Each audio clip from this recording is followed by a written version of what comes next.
Hi everyone, I'm back. It's me, Mukhtaar, who always talks about books and who claims that her life revolves around books and then goes missing for 2 months. So yeah, I'm back with a vengeance. Yeah, a bit of a different video today. It occurred to me a few days ago. Oh, by the way, I must mention it's such a cloudy, depressing day. I almost didn't make this video because I was just feeling so sort of run down almost. It's such a depressing day, and I've had a lot of those this month. I think everybody has. The weather has been horrible, and there's other trouble in paradise. So it occurred to me a few days ago that I never spoke about, at least in a video form, about a short story of mine that was published last year around, I think, June or July, in the Aleph Review Vol.5. This is what it looks like. And I never spoke about it. I think I posted on Instagram, but that was about it. I never discussed, the themes of the story. It's so surreal talking about something that I've written that is actually out there to read, because I think this is the first time that that's happened. And so it's very surreal. Usually I discuss the themes in other people's work, what I would call real writers' work. So it's very, very odd that I'm now talking about something, so I only have the one story in here. The rest is all brilliant writing, photography, artwork, and poetry by brilliant writers from Pakistan and also all over the world. Let me just give you a preview of what my story looks like. I think I can be forgiven for being a bit biased and thinking that, that's the part in this volume that I keep going back to the most, as opposed to, although I have read all of it and there's some brilliant writing in here. And there's another story in the same fantasy section that my story is published in that might even be much better than mine, so I'll let you be the judge of that. Before that, I keep getting ahead of myself. So this is what my story looks like. The artwork is not mine, it's from a very gifted artist who sent their work in to the volume. And this is a quote of mine on a separate page. It's very weird. Anyway, so the Aleph Review is a premier literary journal. They publish annually. They publish writers from Pakistan but also all over the world. And so they have a very wide spectrum of creative expression. There's not just writing, it's poetry, interviews, there's a novelette at the end. There's a lot of brilliant photography, brilliant artwork, paintings. There's a lot, there's something for everybody. So if you pick this up, forget about my story. It's a brilliant read, and it's a brilliant kind of it's not like a coffee table book. I mean, it looks like one. It's so beautiful, and the page quality and the photographs and everything. But it's far beyond that. It's something you can sort of dip in and out of. I didn't read it all in one go. I sort of read it bits at a time. So the theme of this was Tree of Life, and every writer or poet or artist could interpret it in their own way.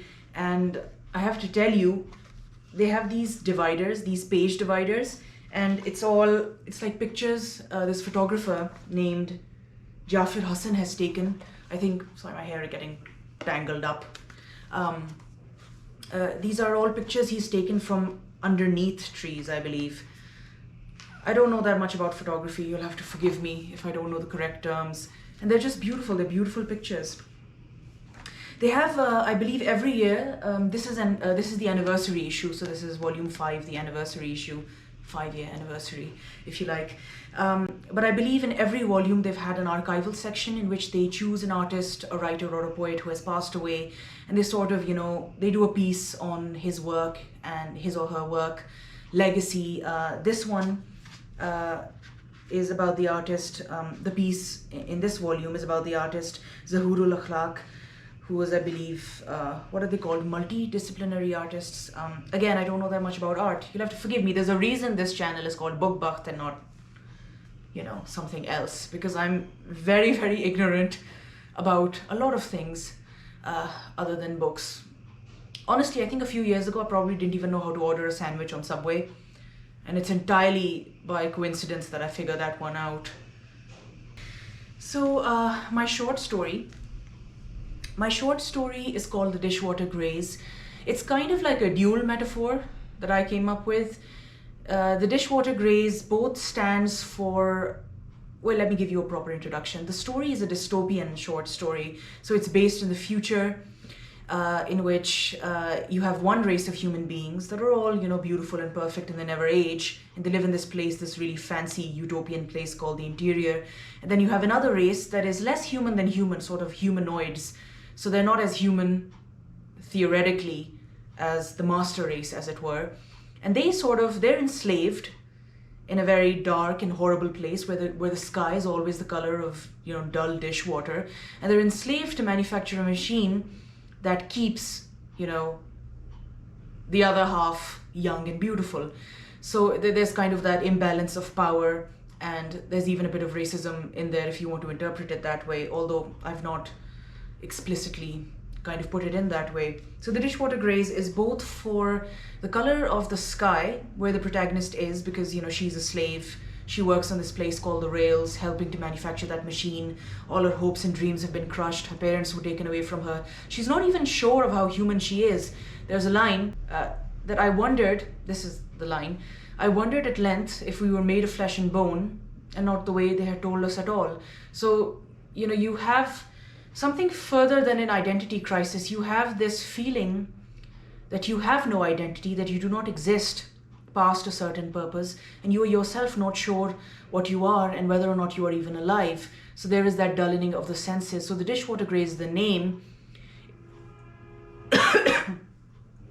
is both a metaphor for the way the sky looks, but is also about the dullness and the darkness within, of how when most things have been taken away from you, there's nothing left inside. So at the heart of it, you have, I'll probably put this down. My arms get tired.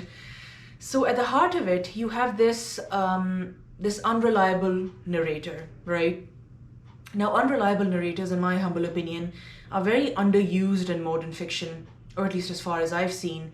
But they're a particular favorite of mine. I think it was when I read The Telltale Heart as a 7-8-year-old, that was when I fell in love with the idea that a narrator, you do not understand his or her motivations, but you still go along with it because it's so interesting. And in a short story, you don't have as much time to develop somebody's character. So it's far more interesting and probably useful, in fact, to have an unreliable narrator, because then the reader does not need to bother to understand the motivations of that person.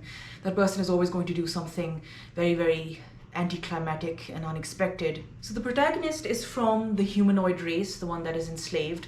So obviously she's got a ton of latent rage in her, and grief, muffled grief. And she's quite obviously in love with her best friend, although she never tells him that. And her best friend is very much the opposite. He's this sort of born leader, very formidable character who's got all these ambitions that are, not fitting, if you like, for somebody in his position. And there's this line that I wrote that, wait, I'm going to read it for you, if I can find it.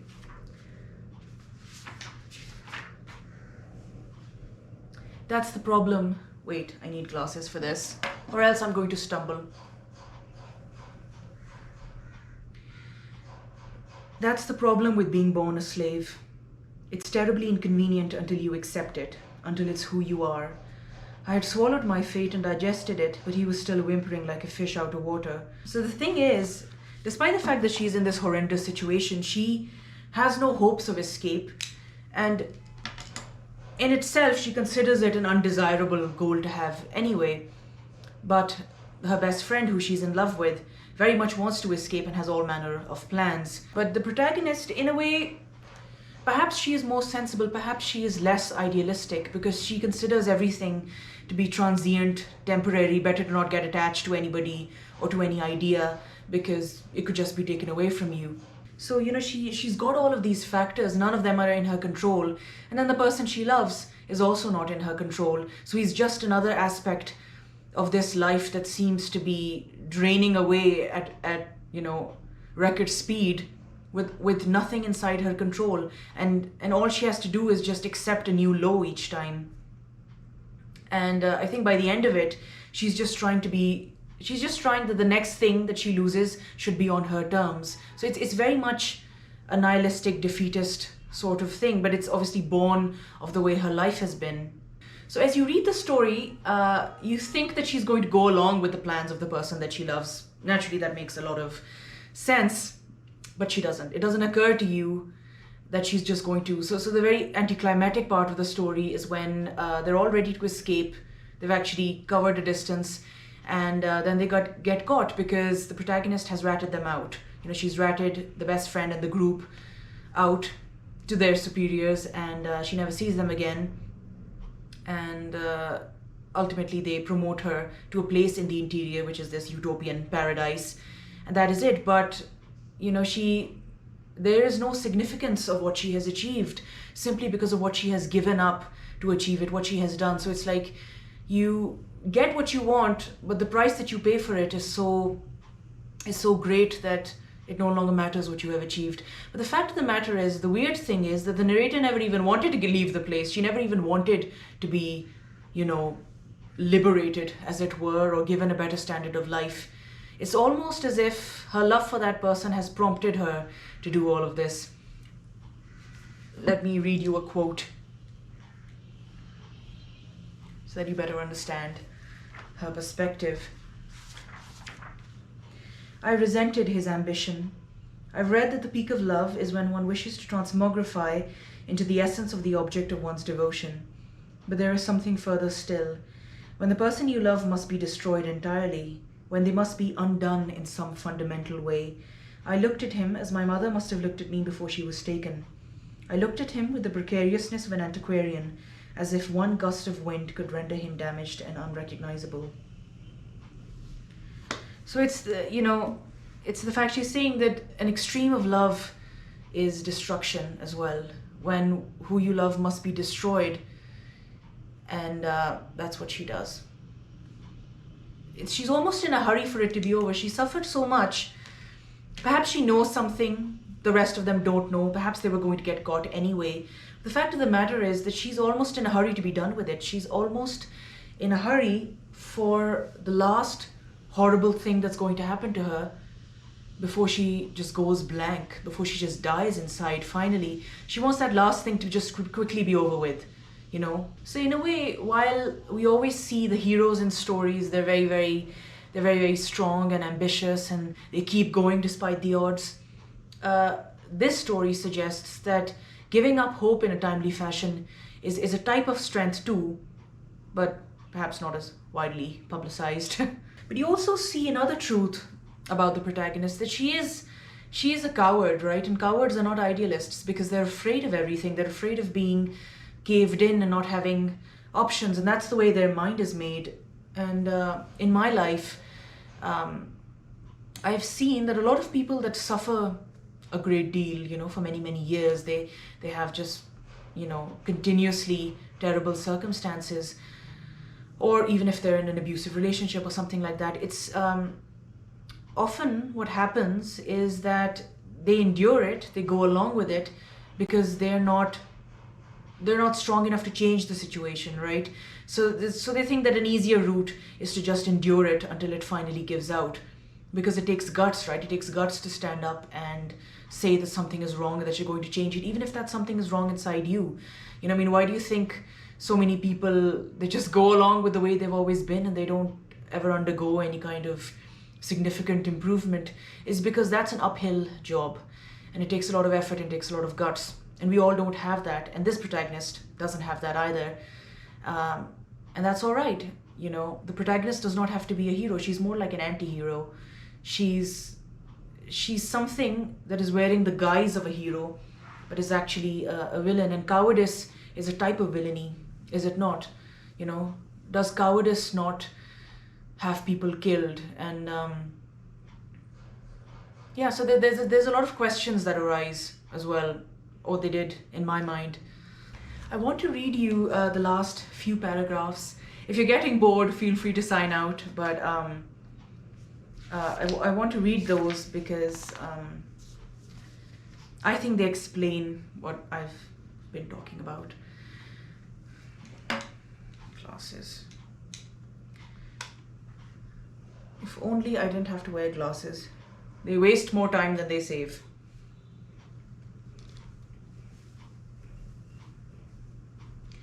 An odd melody plays in my mind now.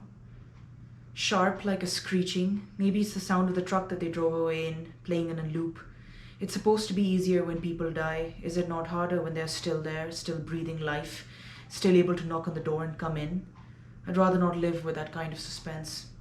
This is the cost of living without fear. It's not honorable. It is infinitely harder to lack wisdom than to lack happiness. Anyone can give up happiness, especially those who have never had it. The rest of the mysteries I cannot solve for you. The skies here in the interior always sparkle baby blue and bright, but no matter what I do, I still sometimes long for the congealed dishwater grey of my youth.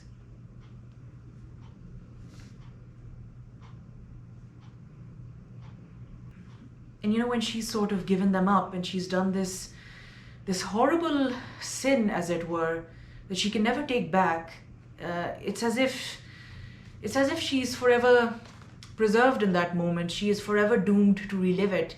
She can never change any aspect of it. She can never, she can never be free. She can live in the utopia where she is later placed, but she's still going to long for a time when things were a million times worse, simply because she had not done this horrendous act then. So it's changed her and it's trapped her as well. So I think what she was trying to free herself from certain things, whether it was disappointment, whether it was lack of reciprocation, whether it was impending doom, but she's not succeeded in any of it. It's all still there. It's now it's now in her mind. And there's this line, when she sort of rats them out, and they take her best friend and the rest of them away, and he doesn't even look at her. It never occurs to him that she's the one who's done it. She enjoyed so much trust amongst these people, and she doesn't even get the, well, for lack of a better word, she doesn't even get the satisfaction of them knowing that she's the one who betrayed them. It never occurs to them that she was it, and that he never met my eyes. Did he know it was I, or was the conception so unfathomable it would never occur to him? A parallel universe seemed to open up for me, in which time became fixed in an unalterable capacity and could never again resume movement. Sacrifice is a funny thing. It never suffices to sacrifice what can indeed readily be given. It always has to be something the taking of which is greater than the sum of being alive. So yeah, I've gone on about that long enough. But outside of my story as well, the writing in Volume 5 is simply brilliant. The other story, the one that I really loved, it's called, let me open it up. The one that's just before mine, The Seeds That Grow Inside People by Kehkashan Khalid. It's so incredible. The writer has attached this almost anthropomorphic ability to these plants, and there's this link between the human protagonist and her family and plants. And I think that it's, if I've understood it correctly, it's when the pain reaches, a critical point, that these people, they come from a botanical bloodline, which is a phrase that she's come up with, a metaphor. And basically when their pain reaches a critical point, or when they lose all hope, they sort of transform slowly into those beautiful trees. And her mother is a champa tree apparently, and then later she's made into a picnic table because the people that bought the house cut off the tree. And then eventually, when the protagonist has reached this this all-round low point in which she's lost her child and her husband has left her and she's got nobody around her, she starts sprouting leaves and she has to pluck them off. And it's got the most beautiful imagery. And honestly, if this writer ever wrote a novel, I would buy it like that. And there's also this semi immortalizing effect, isn't it? Because trees live so much longer than people. So as if one became a tree for whatever reason, it's a type of semi-immortality. Not forever, but much longer than your regular human lifespan. Her imagination is amazing. And there's a lot of other beautiful stories as well. They're more sort of realist stories, as it were. Yeah. If you happen to pick up the Aleph Review, Volume 5, I believe it's available in all major bookstores, according to my information. If you happen to pick this up, if you happen to read my story or even generally read it, do share your feedback. You can comment down below. You can reach out to me on Instagram. You can also make a story and post it on your own profile, Instagram account. So yeah, I mean, I hope that was interesting. I'm sorry if it wasn't. But yeah, so I'll be back soon with new content. I hope this weather becomes, it's depressing the hell out of me, to be honest with you. But I hope the weather becomes better. And I'll be back soon with new content, and I'll see you then. Goodbye, take care.